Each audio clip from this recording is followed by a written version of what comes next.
आज की वीडियो हर उस शोहर हर उस बीवी के लिए है जो चाहते हैं कि इनका रिश्ता सिर्फ नभा का ना हो बल्कि मोहब्बत, सुकून और खुशी से भरपूर हो। क्या आपने कभी सोचा है कि कुछ रिश्ते वक़्त के साथ मज़ीद मज़बूत हो जाते हैं और कुछ वक़्त के साथ कमज़ोर। अस्सलाम वालेकुम, कैसे हैं आप सब लोग? उम्मीद करती हूँ आप सब ठीक-ठाक होंगे, मज़े में होंगे। अल्हम्दुलिल्लाह से मैं भी ठीक-ठाक हूँ।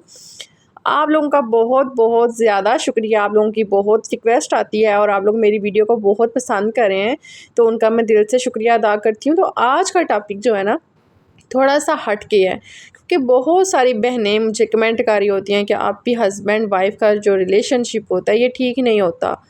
आहिस्ता-आहिस्ता शादी के कुछ टाइम बाद मोहब्बत ख़त्म हो जाती है, तो प्लीज़ हमारे साथ कोई ऐसी टिप्स शेयर करें जिससे हमें फ़ायदा हो। तो मैंने सोचा चलें कुछ टिप्स जो मेरे पास हैं, कुछ बातें जो मैं आप लोगों के साथ शेयर करना चाहती हूँ, तो आज कर ही दूँ। तो साथ-साथ मैं आप लोगों को बताती चलूँ कि यहाँ पे मैं जा रही थी अपने अब्बू के घर, क्योंकि काफ़ी टाइम हो गया था मैं अपने अब्बू के घर नहीं थी गई। डेली कॉल करते थे कि आ जाओ, फिर जाना ही नहीं था होता। सो फिर मैंने ये नेक्स्ट व्लॉग वहीं से स्टार्ट कर दिया था जहाँ पे मैंने एंड किया था। किचन की थोड़ी-सी सेटिंग चेंज की थी, स्टैंड उठा के बाहर रखा था और अभी मेरा यही दिल था कि जो स्टैंड है ना उसको ना ही रखूँ वापस अंदर, क्योंकि इस तरह से मुझे किचन मेरा खुला-खुला नज़र आ रहा था। सो देखते हैं फिर मैं नेक्स्ट क्या करती हूँ, क्योंकि अभी रात का टाइम था तकरीबन 8:30 बजे का। सो फिर मुझे अपने हस्बैंड के साथ जाना था। मैंने कहा था कि बाइक पे आप मुझे छोड़ दीजिएगा, तो आगे से हम लोग चले जाएँगे ना। तकरीबन 10 मिनट का वक़्फ़ा है, 8 मिनट या 10 मिनट का कह लें। तो बस फिर मैंने कहा कि चलो ना चलते हैं। सो चलें जी, अपनी वीडियो की तरफ आते हैं।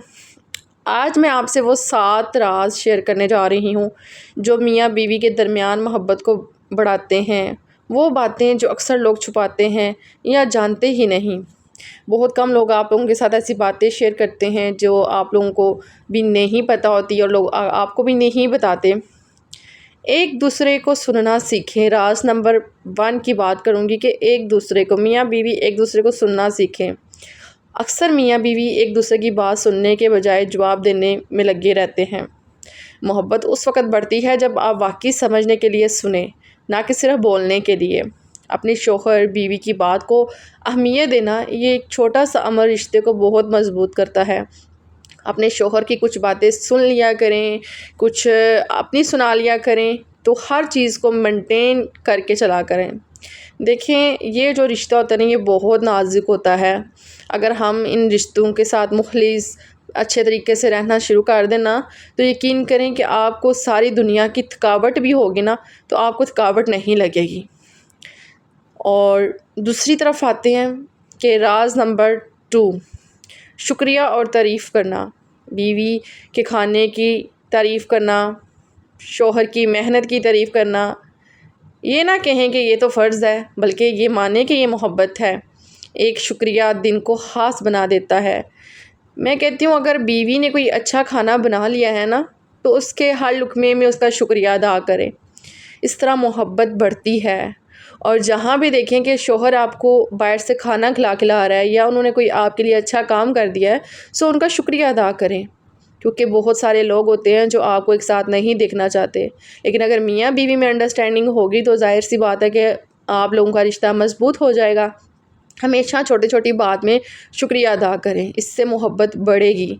ऐसी राज़, ऐसी बातें आपको कोई नहीं कहीं पे भी बताएगा, लेकिन मैंने कहा चलें मैं आज अपनी फैमिली के साथ ये बातें शेयर करती हूँ। राज़ नंबर 3, वक़्त देना। मसरूफ़ ज़िंदगी में सबसे कीमती चीज़ है तवज्जो। रोज़ाना सिर्फ़ 15 मिनट एक दूसरे के साथ सिर्फ़ मोहब्बत भरे अंदाज़ में बैठने से रिश्ता निखर जाता है। थोड़ा-सा टाइम गुज़ार लिया करें, चाय बना लिया करें, थोड़ा-सा एक दूसरे के साथ गपशप लगा लिया करें, ना कि घर की कोई बात करें, ना इधर-उधर की कोई बात करें, अपनी बात करें। इस तरह मोहब्बत बढ़ती है। और थोड़ा-सा आउटिंग में चले जाया करें, ख़ुद को इज़्ज़त दें। देखें, अगर आप अपने शौहर का ख़्याल रखेंगी या शौहर अपनी बीवी का ख़्याल रखेगा ना, तो कोई बंदा आपके ख़िलाफ़ कोई बात नहीं कर सकता, क्योंकि एक आपका शौहर, एक आपकी बीवी होती है जो आपका साथ देती है। सो इसलिए फिर मैंने कहा कि चलें मैं आज आप लोगों के साथ बहुत सारी बातें करती हूँ। और यहाँ पे मैं जा रही थी वापस घर, और मैंने कहा साथ-साथ मैं आप लोगों को बता देती हूँ। तो भाभी के साथ खड़ी गपशप लगा रही थी दरवाज़े के पास ही ना, तो मैंने उन्हें बोला कि चलें जाते-जाते थोड़ी-सी खड़े होके गपशप लगा लेते हैं। अच्छा, हम सारा दिन भी फ़ोन पे बात शात करते रहें या मैसेज पे बात करते रहें ना, तो ऐसा होता है कि दरवाज़े पे पास जाके ज़रूर रुकना होता है, कोई ना कोई बात हो जाती है। हम जितना मर्ज़ी अंदर बैठे रहें ना, लेकिन जो बातें आके दरवाज़े के पास ख़त्म होती हैं ना, वो कहीं पे भी नहीं होती। तो भाभी ने अपना नया जूता लिया था और मुझे दिखा रही थी, ने मोबाइल का नया कवर लिया, मोबाइल भी न्यू लिया, तो मुझे बड़ी खुशी हो रही थी। मैंने कहा माशाल्लाह मुबारक हो, अल्लाह नज़र बद से बचाए। तो ये वाली भाभी जो है ना, मेरी खाला की बेटी है। दोनों भाभियाँ बहुत अच्छी हैं, ठीक है। तो जब भी जाती हूँ ना, अच्छी गपशप हो जाती है, मेरा भी दिल जो है ना माइंड रिलैक्स हो जाता है। उसके बाद जी मैं वापस घर आ गई थी और फिर मैंने मोबाइल रख दिया था। उसके बाद जी नेक्स्ट मॉर्निंग का दिन है और यहाँ पे मैं उस बात को डिस्कस नहीं करना चाहती, लेकिन बहुत सारे कमेंट मुझे आ रहे थे। कल वाली वीडियो पे भी, इंस्टा पे भी मैसेज आ रहे थे कि आप हैरियत से हैं, आज़ाद कश्मीर की कोई अपडेट बता दें। तो मैं आप लोगों को बता दूं कि आज़ाद कश्मीर के हालात वाकई में बहुत ज़्यादा नाजुक हुए हुए हैं, ठीक है। तो मैं ऐसी कोई बात नहीं करना चाहती, ठीक है, लेकिन दिल बहुत ज़्यादा परेशान है। अल्लाह ताला हमारी और हमारे जितने भी पाकिस्तान में रहने वाले हैं, अल्लाह सबको अपनी हिफ्ज़-ओ-मान में रखे, आमीन सुम्मा आमीन। क्योंकि ये वक्त बहुत मुश्किल है। रात को तो बहुत ज़्यादा मुश्किल टाइम था, इसीलिए वीडियो नहीं बनाई, लाइट भी बिल्कुल भी नहीं थी। फिर मैंने सुबह उठते ही कैमरा पकड़ लिया। मुझे यही था कि लाइट आ रही है, कभी जा रही है, तो ये ना हो मेरा व्लॉग अपलोड ना हो। इसलिए फिर मैंने कहा कि चलें ठीक है। अच्छा, राज नंबर 4, एक दूसरे की इज़्ज़त करना। मोहब्बत वहाँ बनती है जहाँ इज़्ज़त होती है। तलहा लहजा, सख्त अल्फाज, ये सब मोहब्बत को खा जाते हैं। नरमी, बर्दाश्त और इज़्ज़त से रिश्ता जन्नत बनता है। हमेशा इज़्ज़त किया करें।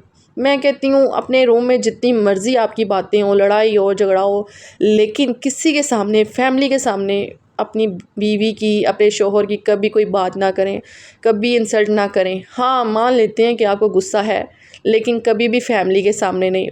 वो बंदा आपके लिए प्रोटेक्टिव है, ठीक है, आपको उसने प्रोटेक्ट किया हुआ है। लेकिन यकीन करें कि अगर आप इन चीज़ों को फॉलो कर लेते हैं ना, तो बहुत ज़िंदगी हसीन हो जाती है। राज नंबर 5, माज़ी को माफ़ करना। हर इंसान से गलती होती है, हर इंसान गलती करता है। अगर आप माज़ी की बातों को लेकर बैठे रहेंगे तो हाल और मुस्तकबिल तबाह हो जाएगा। माफ़ करना सबसे बड़ी ताकत होती है। कभी भी अपने शोहर की, कभी भी माज़ी को ना टटोरें कि क्या करता रहा है, किसके साथ अफेयर थे, क्या हुआ क्या नहीं, या बीवी ने कभी जाने अनजाने में कोई अपने अफेयर्स बता दिए, या माज़ी उसका टटोरने के बावजूद आप उसे तंग करेंगे, इमोशनली ब्लैकमेल करेंगे, तो इस तरह से रिश्ता नहीं चलता। इस तरह से आप लोग ना तो ज़िंदगी गुजार सकते हैं और ना ही आप खुश रह सकते हैं। दूसरी बात मैं आप लोगों के साथ करूँगी वो ये है कि हमेशा कोशिश करें कि शक ना करें, क्योंकि शक ऐसा है कि वो लकड़ी को जो है ना दीमक की तरह खा जाता है और जैसे ही आपकी मोहब्बत होती है ना, उसको ख़त्म कर देता है शक। तो उससे फिर कभी मोहब्बत नहीं होती। मैं भी बहुत शक करती थी, लेकिन आहिस्ता आहिस्ता मुझे ये चीज़ रियलाइज़ हुई है कि इससे आपका जो रिश्ता है ना, वो कमज़ोर हो जाता है। बहुत ज़्यादा लड़ाई झगड़े होते हैं ज़िंदगी में। राज नंबर 6, छोटी खुशियाँ बांटना शुरू कर दें। चाय साथ पीना, बारिश में खिड़की से देखना, एक छोटा सा तोहफ़ा देना, ये सब छोटी छोटी बातें बड़ी खुशियाँ बन जाती हैं। मोहब्बत का मतलब सिर्फ बड़े दिनों पर तोहफ़ा देना नहीं, बल्कि रोज़ाना छोटे लम्हे ख़ास बनाना है। कोई गुलाब का फूल दे दें, चाय बना लें, या कोई छोटा छोटा तोहफ़ा जो आपके कहते हैं अफोर्ड कर सकते हैं, वो ला के अपनी बीवी को दें या आप अपने हस्बैंड को दें, तो इससे मोहब्बत बढ़ती है। राज नंबर 7, अल्लाह से दुआ करना। कभी कभार सब कुछ होने के बाद भी दिलों में दूरी रहती है। ऐसे वक्त में सिर्फ़ एक दुआ, एक सजदा, एक आंसू रिश्ते में अजीब सी बरकत डाल देता है। अल्लाह से मोहब्बत मांगे, क्योंकि दिल उसी के हाथ में है। यकीन करें कि अगर आपके मियाँ बीवी में आपस में मोहब्बत नहीं है, तो फिर बच्चे भी डिप्रेशन में चले जाते हैं। आप खुद भी ओवर थिंकिंग करती हैं कि हम अपने शोहर का बहुत ख्याल रखते हैं, लेकिन जो शोहर है वो हमारा ख्याल नहीं करता, वो हमें टाइम नहीं देता। दफ्तर से आता है या जिधर से भी आता है, दुकान से, तो वो हमें टाइम नहीं देता। तो मेरी प्यारी बहन, देखें, आप कोशिश किया करें कि जितना भी हो सके ना, थोड़ा सा उनको टाइम दे दिया करें और अपनी कुछ बातें सुन लिया करें, उनकी सुन लिया करें, ठीक है। तो इस तरह रिश्ता मज़बूत हो जाता है। और आखिरी बात मैं आप लोगों के साथ ये करूँगी कि आप चाहते हैं ना कि आपकी और आपके हस्बैंड की अंडरस्टैंडिंग रहे, तो हमेशा उठते बैठते चलते फिरते दरूद इब्राहिमी पढ़ा करें और ऐसे रिश्तों को नज़र लग जाती है, नज़र से बचा के रखा करें। कभी भी अपने हस्बैंड का स्टेटस, स्टोरी, वीडियोस कभी भी ना लगाएं, क्योंकि आपको नहीं पता होता कि आपके कितने ज़्यादा दुश्मन होते हैं, कितने लोग आपको हसद की नज़र से देख रहे होते हैं, जिससे आपका रिश्ता ख़राब हो जाता है, नज़र लग जाती है। क्योंकि पहले मुझे ये चीज़ें बिल्कुल भी नहीं थी पता होती और मैं बहुत ज़्यादा स्टेटस लगाती थी, स्टोरीज़ लगाती थी, वीडियोज़ लगाती थी। लेकिन जब मुझे रियलाइज़ हुआ कि नज़र रियल होती है, अपने रिश्तों को, खूबसूरत रिश्तों को तो हमेशा छुपा के रखें। हस्बैंड कैसी लाइफ गुजार रहे हैं या आप कैसी लाइफ गुजार रही हैं, आपको क्या गिफ्ट दे रहे हैं, क्या कर रहे हैं, तो ये चीज़ें सोशल मीडिया से छुपा के रखें, क्योंकि ये रिश्ता आपका ना खा जाता है हसद। मुझे तो यही लगता है। और दुरूद इब्राहिमी पढ़ा करें, पढ़ के फूंक दिया करें, क्योंकि मुझे लगता है कि दुरूद इब्राहिमी की बरकत बहुत ज़्यादा होती है। जहाँ पे नफ़रत होती है, जहाँ पे हसद की नज़र होती है, वहाँ पे दुरूद पाक जो होता है ना, वो एक अच्छा सा फ़ायदा दे जाता है हमें। तो हमेशा खुश रहा करें ताकि बच्चे भी खुश रहें, क्योंकि मुझे ये लगता है कि जब हम नाराज़ होते हैं ना, तो हमारे बच्चे भी हमें देख के बहुत ज़्यादा अपसेट हो जाते हैं, वो भी चिड़चिड़ापन आ जाता है उनके अंदर। अगर आपको आज की वीडियो अच्छी लगी हो तो प्लीज़ मेरे चैनल को सब्सक्राइब कीजिएगा, लाइक कीजिएगा और एक अच्छा सा कमेंट कीजिएगा। इंशाल्लाह मिलेंगे एक अच्छी सी वीडियो के साथ। तो मैंने कहा चलें आज मैं अपनी बहुत सारी बहनों के जो दिल है ना, उनको थोड़ा सा मैं ठीक कर दूँ, क्योंकि बहुत सारी बहनें बहुत परेशान होती हैं। बाज़ दफ़ा हस्बैंड नहीं तवज्जो दे रहा होता, बाज़ दफ़ा नहीं अंडरस्टैंडिंग हो रही होती। इन टिप्स को फॉलो करें, इन राज को फॉलो करें, इंशाल्लाह आप अच्छी ज़िंदगी गुजारेंगी। ये छोटी छोटी टिप्स होती हैं, मैंने कहा चले मैं अपनी बहनों के साथ शेयर कर लेती हूँ।